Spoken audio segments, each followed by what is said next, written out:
Hello, everyone, and welcome back to Crossroads of Cognizance, our one stop shop where we are hosting a show, a discussion based community where we talk about tips, tricks, but we also talk about our everyday experiences, our experiences as professional healers and magic workers and human beings.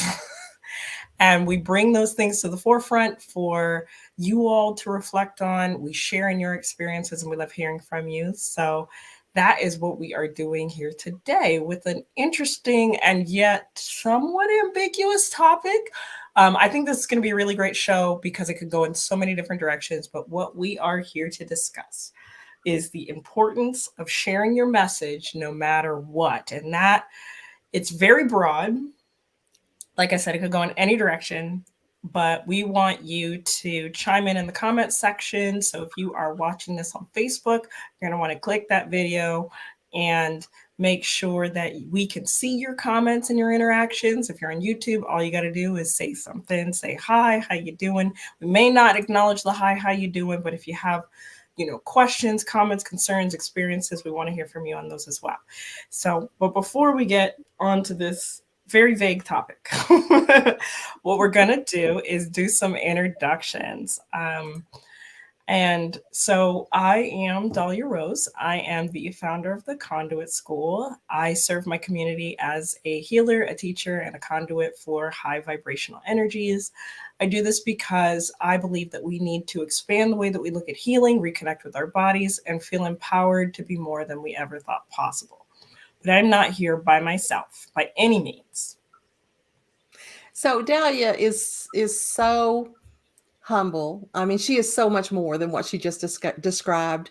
She's an amazing healer, an amazing channel, an amazing tarot reader, and genuine conduit. Good word for all that is divine. So if you are I've recently had this wave of people coming to me for help that I had to say, I would love to help you, but I am not the ideal person. I need you to go talk to Dahlia Oh, because that's so there's just, sweet. um, so many things that she accesses in a different way than I do. My name's Katrina Raspold. I'm half of Crossroads Occult. The other half is my wonderful husband of 26 years this year, Eric, and we are at crossroadsoccult.com. We were in the retail and storefront business of the magical life for many years, and we've recently retired and taken everything online, which is lovely. And we on our website sell handmade magical craft items. Some of these are hoodoo items, some of them are traditional witchcraft items, and we make them all ourselves right here in our wonderful home in the beautiful El Dorado National Forest. And I also do spiritual cleansings and a Reiki, um, remote Reiki work. I do readings of Lenormand, Oracle, and tarot cards. I'm a published author. I've written over 40 books, most of those in the magical or metaphysical field.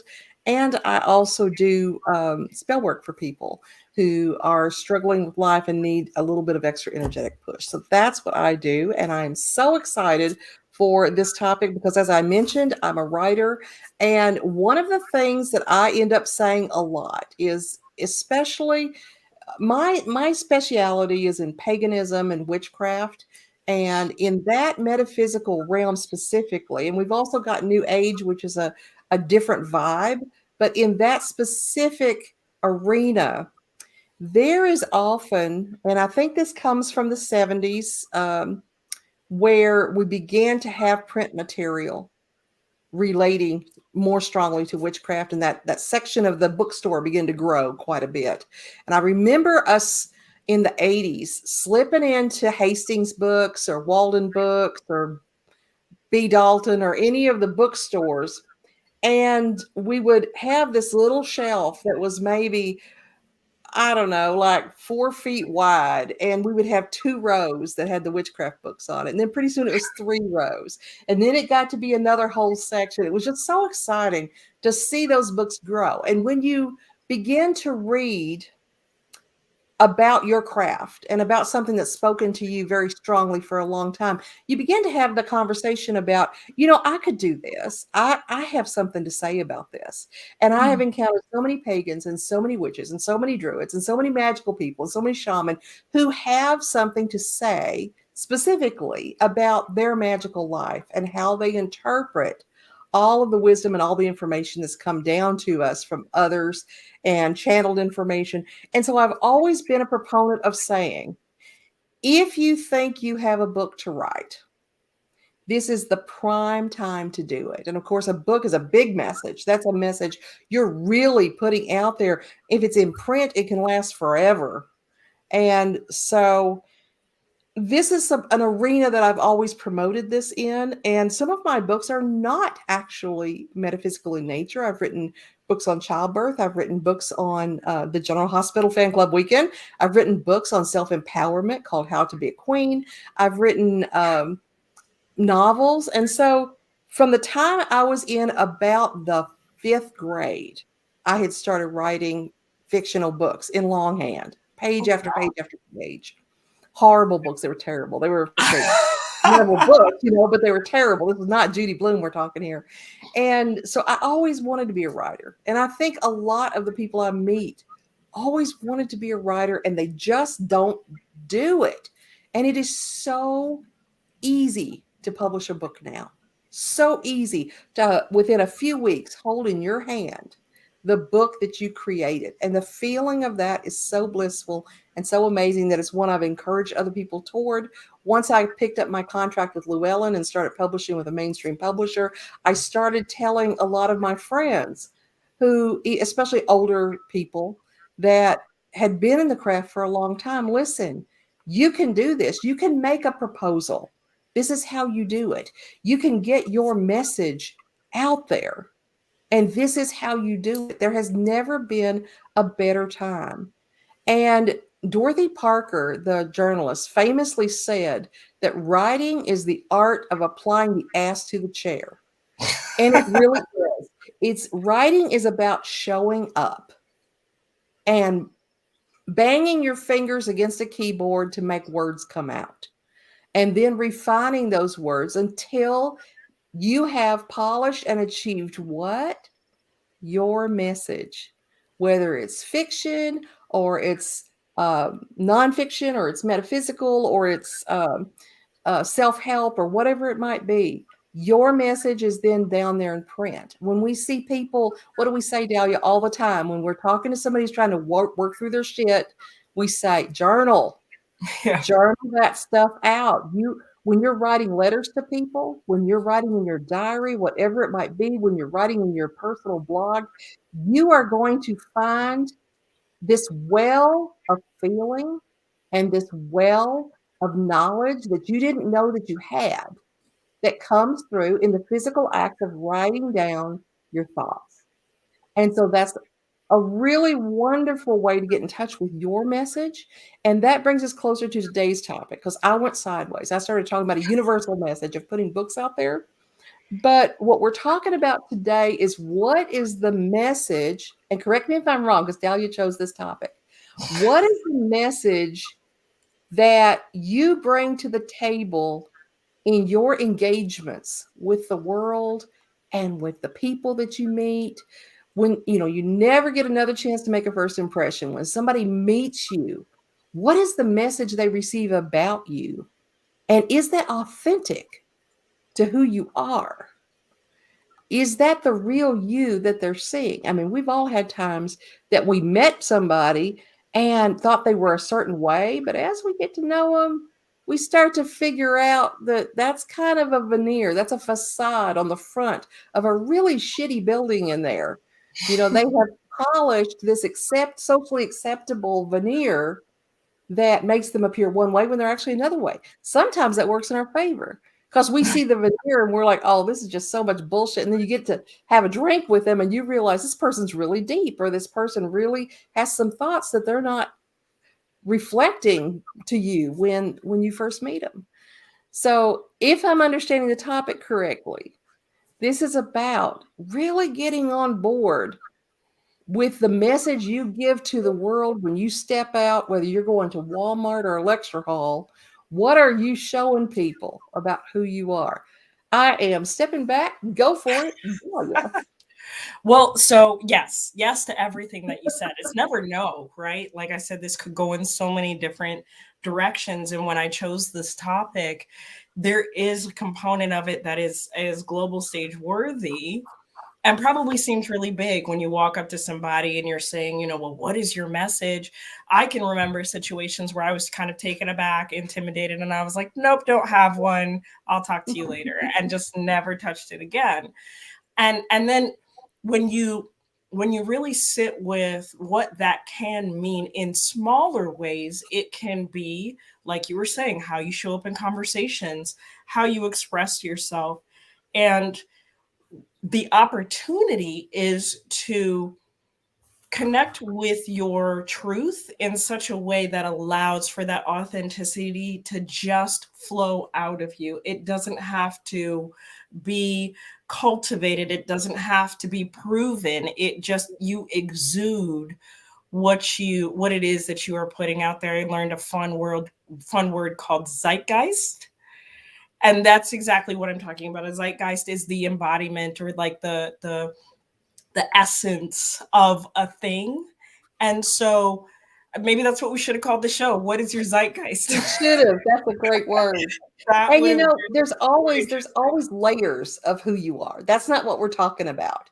You're going to have levels of access to your authentic self that you're putting to the public and to the people you get to know a little bit, and to your nearest and dearest. You're going to get deeper and deeper and deeper into who you are. But those should not be radically different, I don't think, no, from no. one I think another.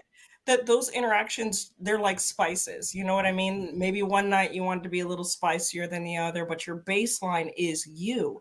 And so um if you find yourself being, like, tapping into the values of compassion and space holding and quality time, and that's who you are, it's not necessarily just the gift that you give to clients, friends, and those of you that are close to you. You could be that person on the bus who sits next to a stranger, and by the end of the route, you don't know that person's name, but you know that they had it's like true story, a colostomy bag, a divorce, uh, but they came back fully empowered from the situation where their husband left them, and now they're loved by somebody else, and their husband never got their money. Like, again, true story.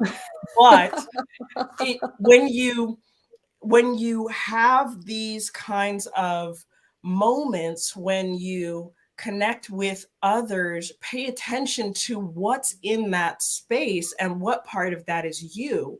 And you have this opportunity to not feel like, okay, am I being too much? Am I being too little? Am I being this? Am I being that? Do they see that I'm doing this? Can they understand? Because it no longer matters. It is just who you are. And this, as you show up, is your message. It is a message of, don't fuck with me, or, come and sit with me and talk. And it can ebb and flow in such ways. And I think the authenticity is paying attention to your baseline message, and then what flavor of the day is it. So that's yes to everything you said. Well, those moments, and again, we're talking about everyday moments, we're talking about spectacular moments, and who you are in those times. I'm thinking about the book The Celestine Prophecy, and how Redfield was, now he wrote this as a fictional story, but it was to convey what his message. And he was talking about those golden moments and we've talked about this on the show before, where you're just in the zone, where you're talking to somebody, even a stranger on a bus, and you're having a solid connection where you're leaning into one another to speak, and you're feeling this predestined kind of connection with this person that you've never met before. Or you're driving, and for some reason you happen to take the exit before the one you're supposed to take, and you end up exactly where you're supposed to be. All of these coincidences that are really life-changing, course-correcting, amazing, predestined experiences. And who we are in that moment, I think, is the core, and I think that's what you were describing. It's Yeah. the shining example of who you are, and the more we can radiate that out into the world during our mundane moments, during our just little bullshitty moments of buying butter at the grocery store or something, the more that that becomes the foundation of who we are. And yes, we do have to experience that to know what that is. The more we just life is easier, because trying to be different people in different circumstances, and I don't mean just It's evolving exhausting. into different people, but trying to be a certain way around certain people is exhausting. It is absolutely exhausting. And we've all had, that friend that when they're with you and their partner is there, they're a totally different person. Oh yeah. Or when their mother is there, they're completely different. Yeah. When or like this is really bad with women, where you'll have a female friend that the second they're fine normally, but when they get around more than two or three other females, they start to posture, they start to compete, and it gets Well, ugly and uncomfortable. So it just becomes, are you being radically different in some sets of circumstances? And really going deep to figure out why that is. And so as you are go and are you even aware of that? I'm done. Go. as you go deep and you start to become aware, right? Like it's all practice. There's not going to be a moment where, I mean, I think that Katrina and I are pretty aware just because it's our job to be, but also like we kind of came into this almost hypersensitive and then it was like, oh, we can use this psychically too, right? But still there are things that I go on that maybe like my partner notices that I don't, or that my children notice that I don't. So there's always room for growing awareness. So application of like what is my message is this growing um, view of different awarenesses that you can have, and the beautiful one of, am I the same person moment to moment? Am I showing up as my authentic self? And why I might not be? Some of those reasons may include feeling like you need to protect yourself, feeling like, well, if I show up as my authentic self, I'm wasting my time and my effort with these people who don't even want to understand me. Or if I show up as my authentic self, I could be harmed for doing so, because there's so many people not making light of this at all, where, the way you live and the way that you love could mean your death.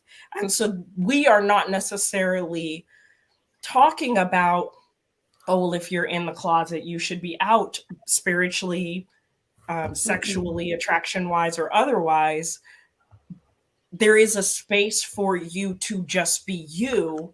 And then, like I said, the flavor of the day or the week or the month or the year comes into play.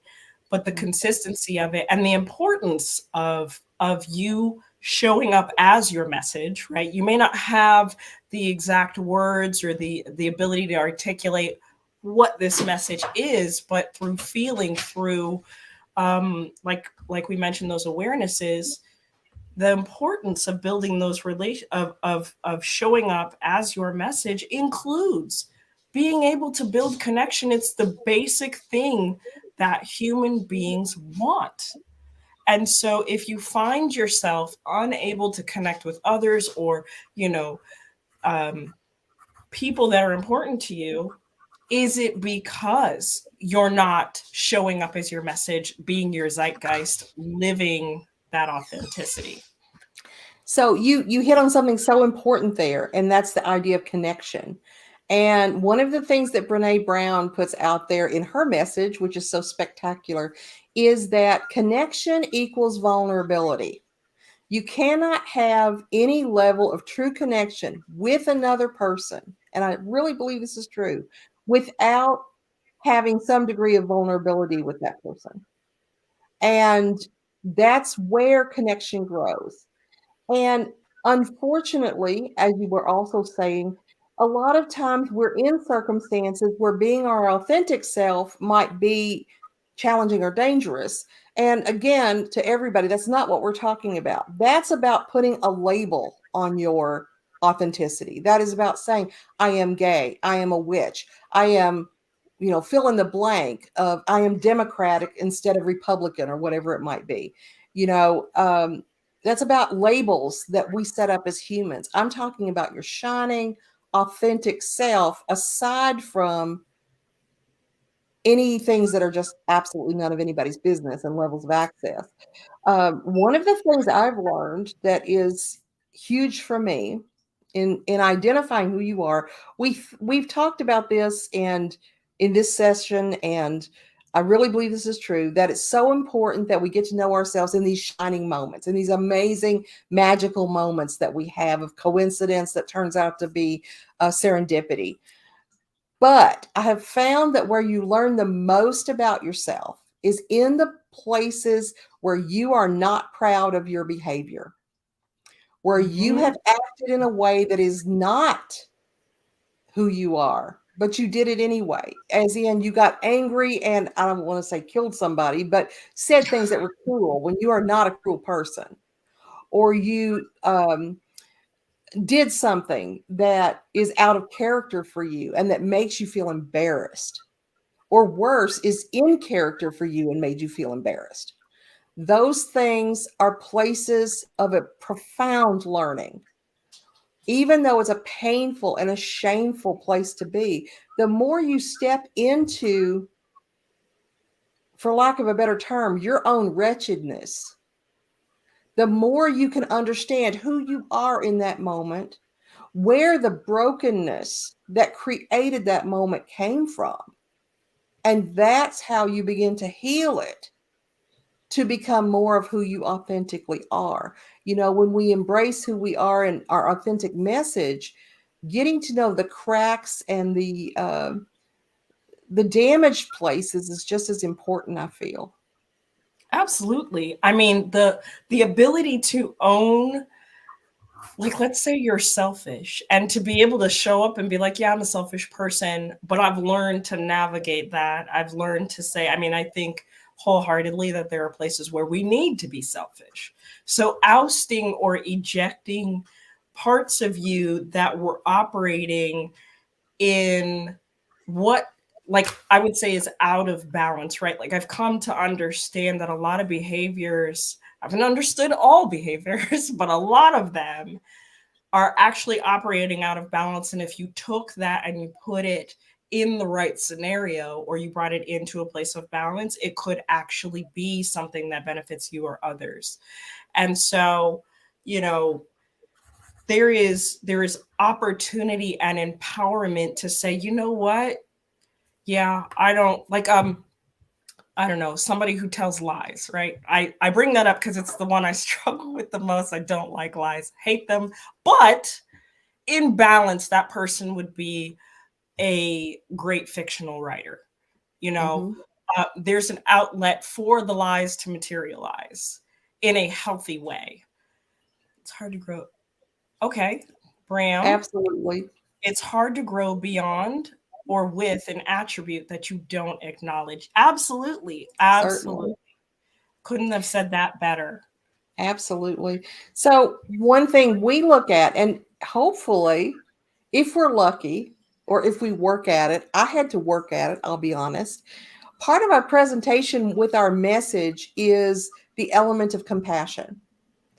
And although I'm not a fan of making excuses for people's bad behaviors, when we are engaging someone's authentic self and we're finding it less than enjoyable, sometimes it does help to kind of kick that compassion up a gear. Like when you're talking about people who just, and I don't understand this either. I struggle with this too. The thing of you just lie to lie. Just there's no reason. It didn't avail you anything, but you're just lying to control the narrative or to just put it out there for whatever reason. When we dig deeper into that, we can look at a situation where this person was conditioned in some way to believe their truth was not acceptable, Mm, yep. and that they needed to create something that was acceptable. Anytime we're looking at anything from the simplest to the most heinous socially disagreeable behaviors, we're usually looking at survival skills on some level. Absolutely. Now, it could be that they have a misfiring that's happening neurologically that is causing them to not understand that these social skills are not acceptable, or these social displays are not acceptable, or has caused them to believe they're warranted in some way. But on some level, if somebody's doing something that is wildly off target socially, it's usually an embedded social or survival skill that has been conditioned into that person, probably at a formative time. Now, that doesn't help if you are the person who is being abused by that.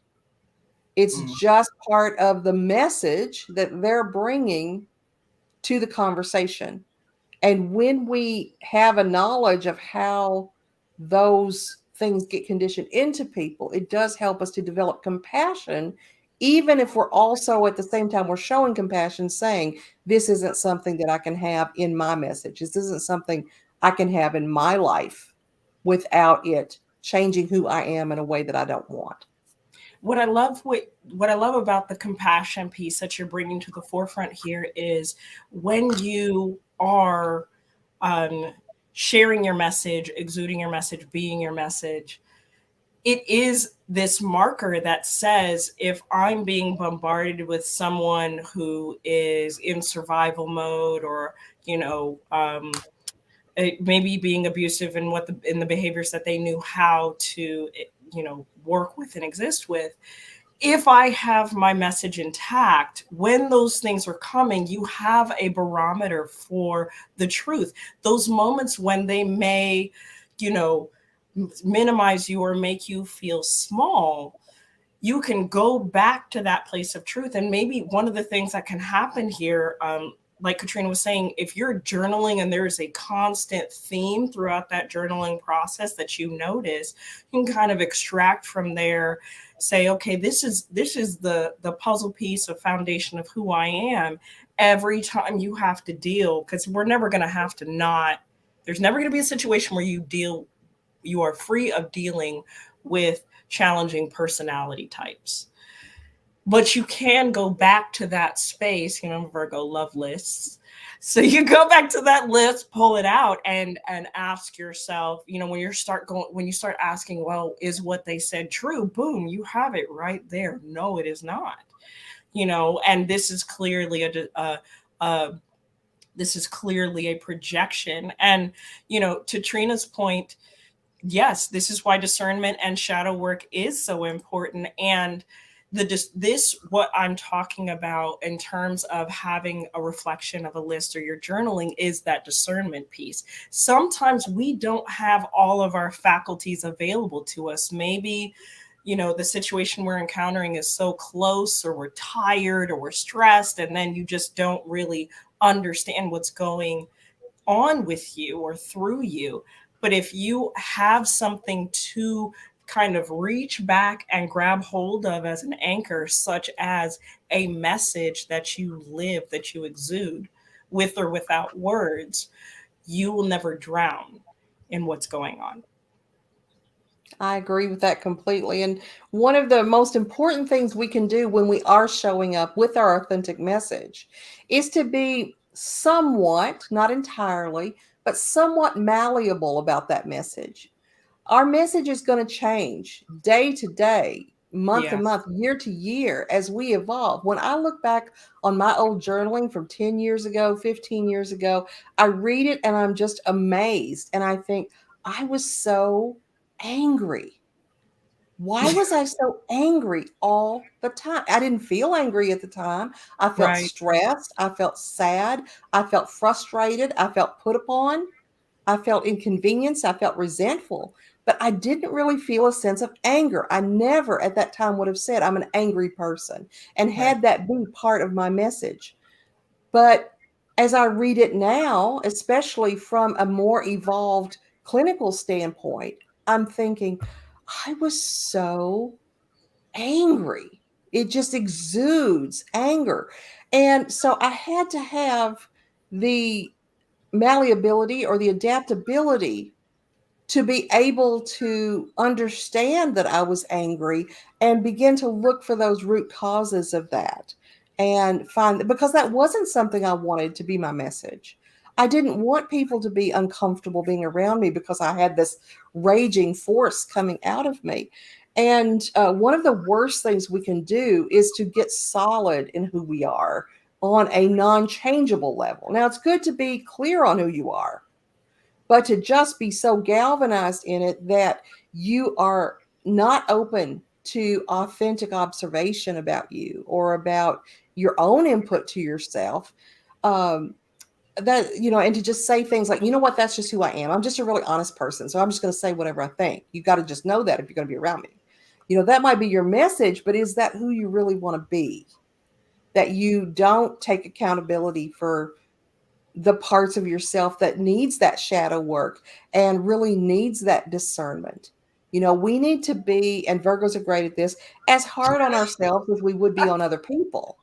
We need to be critical of ourselves and what we're bringing to the forefront. That's also part of what today's topic is how do we get not only into the authentic message we're giving, but to a message we're proud of and that we love, and that we just feel like we're showing up in our our soul's purest, most shining way, even to the simplest of engagements.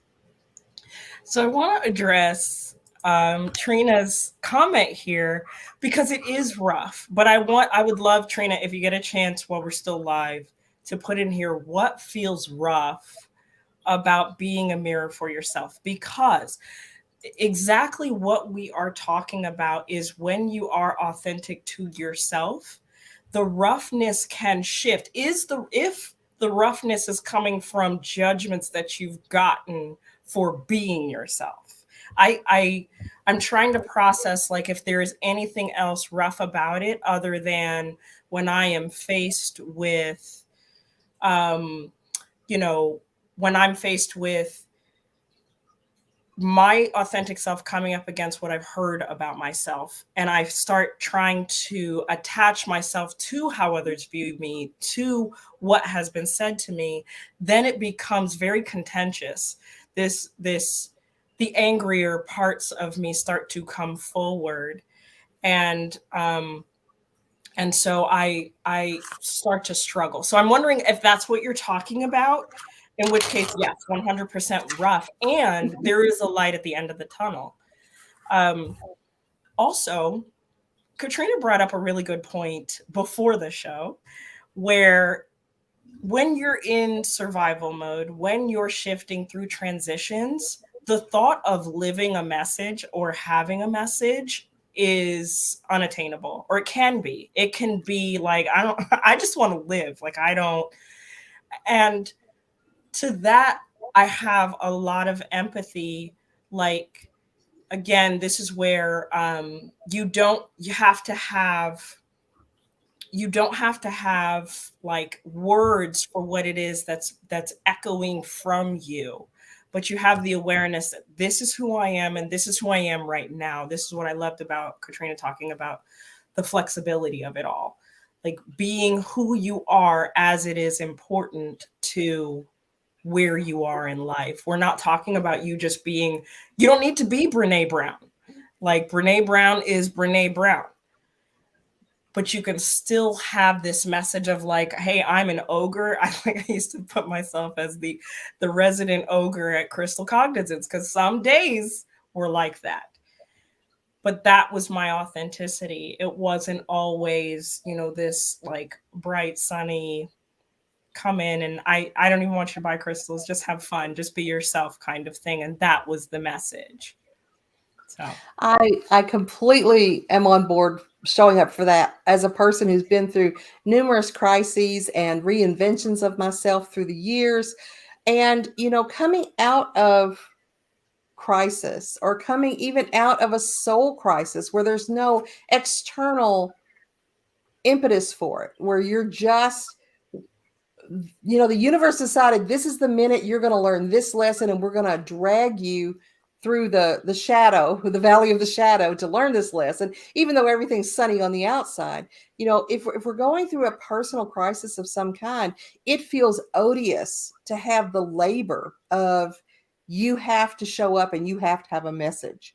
And there's been times, even as a healer, even as um, a, a conjure woman, whatever labels I put on myself, a life coach, that I was just thinking things like, look, I've got a message and you do not even fucking want to know what it is. Okay. So just step back, because I was just working on myself. I felt like I was a mess, that everything had just come apart in my hands, and I'm trying to slap it all back together in something that looks like me so I can figure out Mm, where I am. And the idea of having to present to the world with a message felt exhausting and mm, unattainable to me in some ways. And what I really love what Bram said about, when you have a routine and you've kind of gotten into your flow, and you go through a growth period, and you start to realize things like, I don't think this thing I've been doing still reflects who I am authentically. Or I don't think, and this is really so hard, I don't, and I'm not saying this is what's happening with Bram, I'm just saying when this happens, it's difficult. I don't think these people that I've been devoting so much time to reflect the message that is coming to me for me to be in the world. And you have to kind of let people drift away. It is hard, and it's tough to show up for the absences you sometimes have to create in your message, and to make those tough decisions about, I every time I'm with you, I hurt your feelings, and I mm. don't mean to, and we're just stepping on each other's. I think I'm trying to remember the term somebody used, it might have been you, Dahlia, that, we're just pushing on each other's bruises or something like that, whenever we're connecting.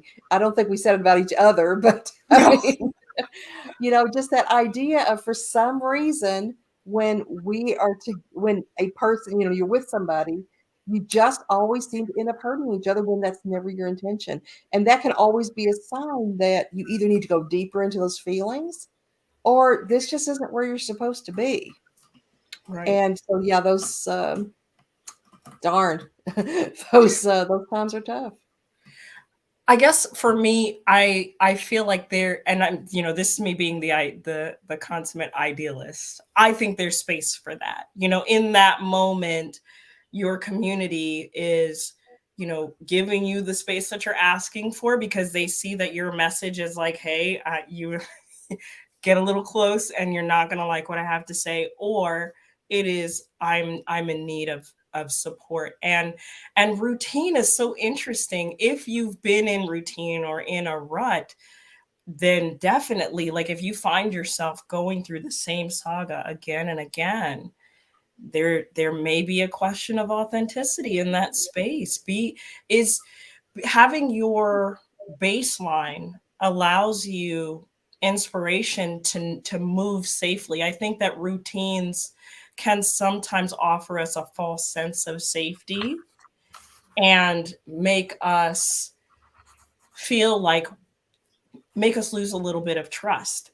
Not always, but I think there's space for that. And so I would definitely, um, I think routines have their place when we don't know what else to do, like in those survival mode places. And I and then agree. moving towards balance or some semblance of who you are is when you become inspired to move away from those. I don't know. With what Trina and Bounder are saying, I can really relate, because when you get to a place, and I think a lot of people get to this place just by getting to be an adult or getting to be older, where other people look up to you in some way, or to be more authentic, you're in a position to do something for other people, and they recognize that. We often get in a place where the messages that we're getting from people about what we're putting out there Mhm. don't look like what we're seeing. when we look in the mirror, when we're evaluating ourselves. And there can be two reasons for this. Actually, there can be three reasons for this.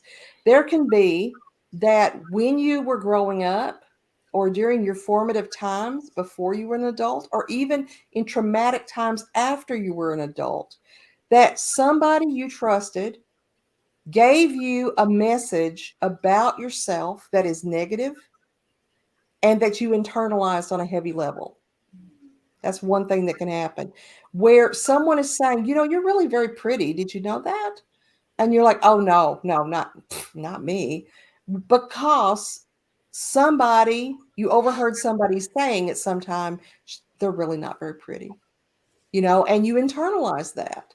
So sometimes it's a matter of, you got a message from somebody at some time in your development that caused you to believe something different than what you're hearing from the feedback. Another thing that can happen is that you yourself decided that I'm just a very humble person. I don't like being told I'm good at this. I don't like being told that I'm uncomfortable handling compliments. I'm uncomfortable being told that I'm really a very spiritual person. And so that tends to create some dissonance in what you're hearing from people versus what's real. Another thing is the opposite side, which is you think you're all that. And you are getting messages like, yeah, no, you're not the smartest tool in the box, are you there, bud? So that kind of shifts it. So I think it's like we've said all through the thread of this conversation, it's so important that we work hard to stay authentic. We do not want to be unnecessarily humble to the point that we cannot acknowledge our strengths. Right. If we are not acknowledging the strengths that we carry through the world, we are doing a disservice to the gifts that God gave to us and that we bring to the table. We need to be really on board with what we have to offer to the world. And that's part of our message. But we need to not be so immersed in the quality of our gifts and what we offer to the world that we do not acknowledge the challenges that we have and some of the frailties that we also have. So I think that finding the balance to see ourselves authentically is one of the ways that we're better able to look in the mirror and feel good about what we are seeing in terms of who we are and the message that we're bringing. In terms of your in terms of Trina's comment about what when you go back to the mirror, it's still ugly and open. It's such a visceral image that feels like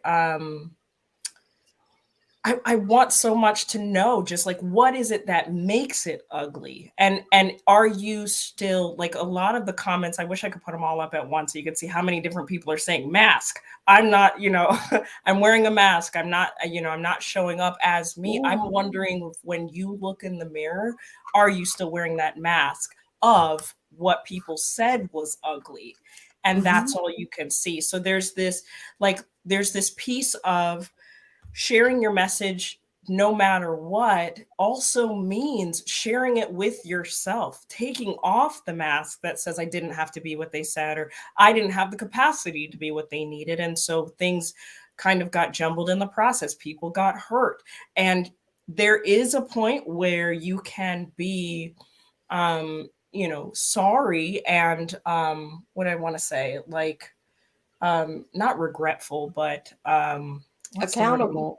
Accountable Yeah. for your actions, but there is a stopping point to that accountability. It is that usually that stopping point is I'm aware of the behavior.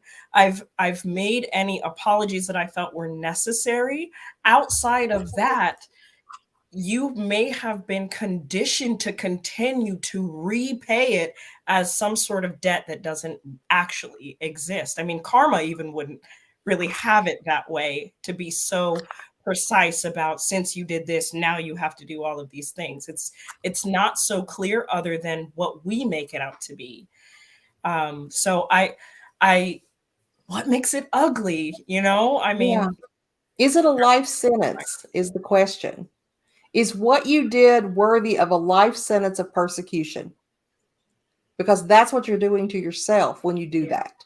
absolutely. And I'm looking at what AJ said, and when my authentic self is contrary to my perceived self, I feel like I've taken 5 steps back. That I'm going to give you some message feedback, AJ. Now I know AJ personally. Um, that is exactly wrong, because when you perceive that your authentic self is different than you think it is, you have actually taken 5 steps forward. You are actually further along the course of healing rather than less advanced, because you have acknowledged to go on with the ignorance that what you're projecting and what you think you are is different than what you actually are. That is the failing. And I had this happen to me. I've mentioned this on the program before. Um, I had the unique experience of a man who was in one of my first Wiccan circles. Um, and at that time, it was around 2020, I'd say about 22 years previous, come back and visit me in my current circle. And in discussing some things with me, one of the things that he said was, because you're just, you're so intimidating. I was like, what? And he said, oh gosh, I was so intimidated by, I still am. You are just a very intimidating force of nature. And I put that against the litmus of what I believed about myself and said, I am like the least intimidating person in the world. Are you kidding me? I am all about acceptance and love and unconditional being present. Intimidating? And I was like, Bradley, why would you even use that word in regard to me? He goes, because you're intimidating as fuck. Are you kidding me? And so I had to take that impression. And again, AJ, like you were saying, totally different than how I perceive myself, to some of the people in my group and that I trusted, some of my think tank, and you know how you've always got your inner court. Am I intimidating? They're like, oh God, yes. You are totally intimidating. And so I had to incorporate that knowledge into my awareness that I can project an energy of intimidation when it doesn't match my feelings. And that was really hard for me. Yeah, that was tough, but knowing that let me temper how I came off to people.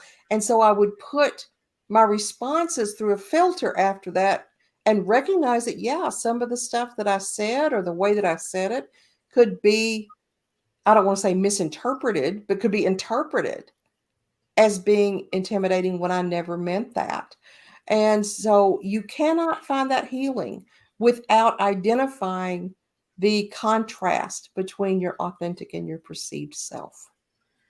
I think that there's space for like it. So most people who know who they are on some foundational level come across as an intimidating. Usually they are not hanging out where they're just going to be found, and they're not.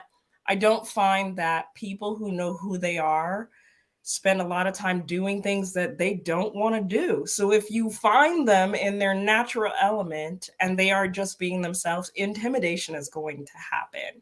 Well, and the So question comes too. I'm sorry, I didn't mean to interrupt. Just go to ahead. interject real quickly, because I know you can run with this too. Um, am I intimidating, or are you intimidated by me? I Yes, so think those are that's two different things. right. And to be transparent, we'll never really know because people just sort of let fly whatever their feeling is and are ready to grab onto that as truth and doctrine and gospel for whatever, like as the basis for how they treat you. So another running theme in all of this is this perception of who you are. And this is why I felt like this topic was so important, because sharing your message no matter what means it doesn't matter how people perceive you as long as you show up. And I will say, probably the latter half of my life, as if I'm 80 years old now, the latter half of my life, I have had the opportunity to be in authentic spaces where who I am is celebrated. Like I got a chance to come out of survival mode into community where the level of authenticity that I have is um not to everybody a problem. But even here, we have Bounders saying the struggle or the discrepancies between who you see in the mirror versus the feedback that you get. Again, this is how far do you let people's projections enter that authentic shield? I think it is important for us to evaluate, is this true?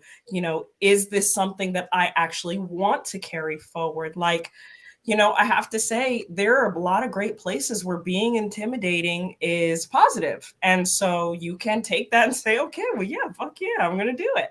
Yeah, And then there are other places where it's not. And so, you know, you get to decide what gets into your field word wise, and do you want to perpetuate the signals? Yes. And Trina said it earlier on, much earlier on, matching the flow. Don't go against it or get ahead of it. This is a perfect way to view what balance looks like when you are living your message. There will, like when I closed my shop, I had to live a new message. And it was 5 months of madness. I was, it was like, are you my mom? Like, I think I'm this, I think I'm that, I am nothing. And then realizing that I am everything all at once, and all of it's okay, but it won't be okay to other people. And can I deal with the ebbs and flows of relationships and connections? Or you know do I sacrifice my message and who I am to accommodate others? And that is never the answer. It's never the answer. It will only lead to pain, sickness, and tragedy. I um, agree. Also, so with what Bounder was saying, you know, when we're talking about the feedback we get to our message and the degree to which, as you just pointed out, we should incorporate that into the construct of objective understanding of our message, it comes to, are you in the right room? mhm. And when you're giving a message, you've got to know your audience. There are some places, and with some people, even people you love and care about, that your message is never going to be well received, no matter how you clean it up, no matter how you shine it, no matter how you shift it, no matter how you filter it. It's just not going to be accepted. And what we get into the loop of sometimes is trying to force that. We get so obsessed with trying to win over those people who are not accepting of our message that we ignore the people who are. And sometimes it's just a matter of shifting the room, going to a different room where your message is loved and appreciated and honored. And let me tell you, thanks to Uncle Internet, we have got a room for everybody. It's not that hard to find people who are on board with the message that you have. You can find your folks, you can find your tribe, no matter where you are. So definitely make sure you're in the right room and that you are not wasting years of your life prostituting your message to people who don't want to buy what you're selling. Right. I mean, your life essence is so important. Your breath is so important. Why waste it trying to convince people that didn't come to learn to be different? They simply want to stay the same. I want to acknowledge this comment here as well. It's rough being in a state of healing and forgiving yourself when you fall short of your own expectations.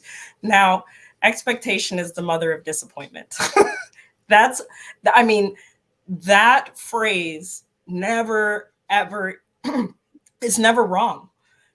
If you expected yourself to behave a certain way, then you also may not have been in authenticity. So now we're sort of unearthing these places where we thought authenticity could exist, but you were putting forth, and this kind of applies to Bounder's comment as well. You may have, there may be a point where you are existing in authenticity within yourself, and then when a behavior comes forward or words come forward, also comes your self protections, your trauma, your everything else. And that's the filter between you and another person. If you are not in the right room, the person will not have space to see that of you, because if they're being present and in their authentic self, they may have a better opportunity to witness, wait a minute, this doesn't feel entirely true. Also, if you felt safe and comfortable, that filter would be able to be taken off. And so I love what Katrina said about being in the right room. Um, so this conversation is like blowing up. It's crazy. I love it. You guys are awesome. Thank you to everybody in the comments. We we have boiled down to like the last minute. I feel like we should have a part 2 because it just keeps going. But I think the common thread here when we talk about showing up and the importance of sharing your message, no matter what, we saw some themes regarding, why that doesn't happen. You may be masking. It may not be safe for you to do so. You may be filtering in the messages of others when you attempt to be authentic. But the importance of the discussion is, why is it important, right? And that is, most human beings want connection. So showing up as your message, no matter what it is, public stage, privacy, or you just exude a vibe, you're building connections. You're able to reach for changes, being your message, living your message in whatever way you are doing so allows you to continue to evolve, and it inspires change in others. When there's room for that, you get to learn and grow. You feel seen and heard in the right environments. Like Katrina was saying, you need to be in the right room. And ultimately, down the line, when you're looking back, you'll actually felt like you made a difference, not only to others, but to yourself. So yes, there are all these obstacles to sharing your message and being your message. And yeah, there are, but we're not saying it's easy. We're just saying it's important at the end of it all. So thank you, everybody who joined in and shared. Thank you, Katrina. You're always like, no matter the topic, you always take me into places that make me think deeper about what I have going on or where my conversational thoughts go. And I appreciate you for that. Like, it's Well, that sounds never, exhausting.